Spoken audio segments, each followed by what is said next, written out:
And today I'm here to answer another one of your questions. Today's question I got through email, and the question was that they have a completely inexperienced team. Where do they even start with a team like that? And I think that's a great question because there's always going to be those years, you know how they say rebuilding years, where maybe all of your seniors were awesome and they just graduated, and now you've got a team full of freshmen and some of them have never cheered or some of them aren't quite where you want them to be.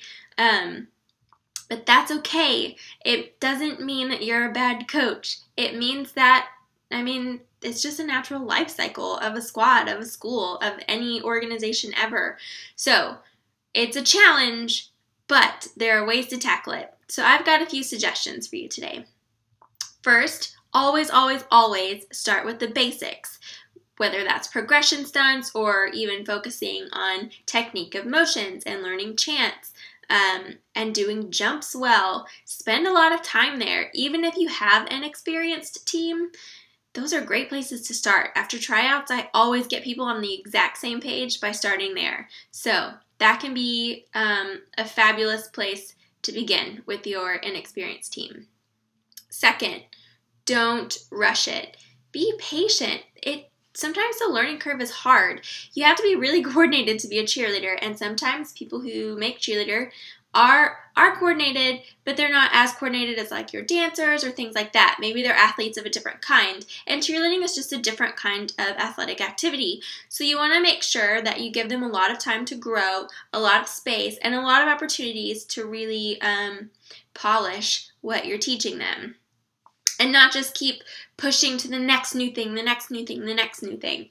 Obviously, keep it moving so that they're not bored all the time by just doing the exact same thing over and over. But you want to make sure that what they're doing well. And that way their muscle memory builds up and they become better cheerleaders. And when you move on to the next thing, they may get it faster.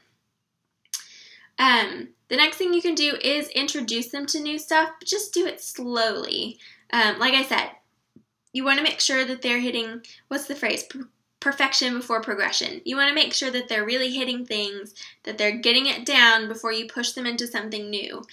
And it's definitely important to give them something new, but, don't go too far. Do it a little bit at a time.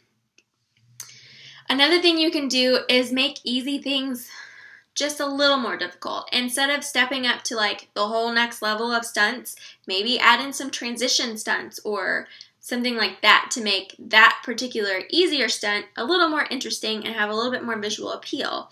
You can also give them, if they're good dancers, give them some fun dances that they can do. Really mix it up. Give them some different opportunities to shine and keep a variety going. 4, don't forget about team building.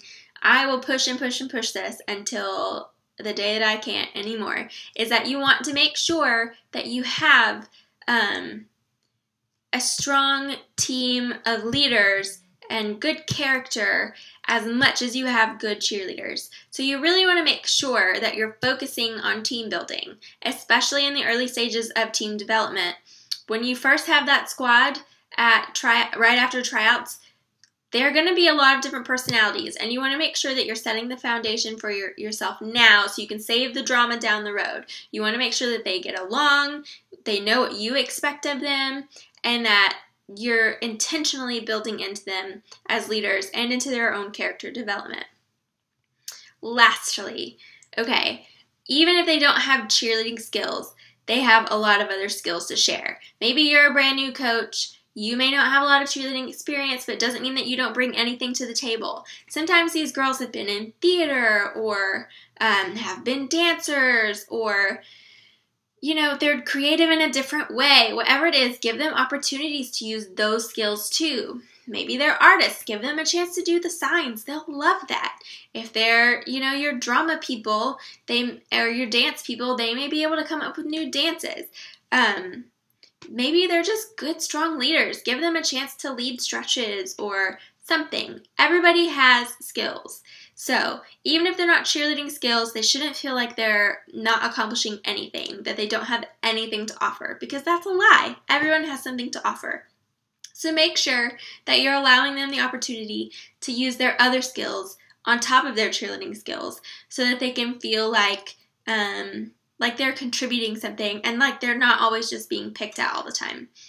Always find a way to encourage and build up and not just correct.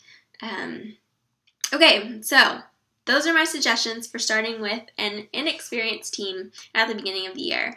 If you enjoyed this video, then subscribe to this channel or come visit me over at kateboydcheerleading.com for more great coaching tips.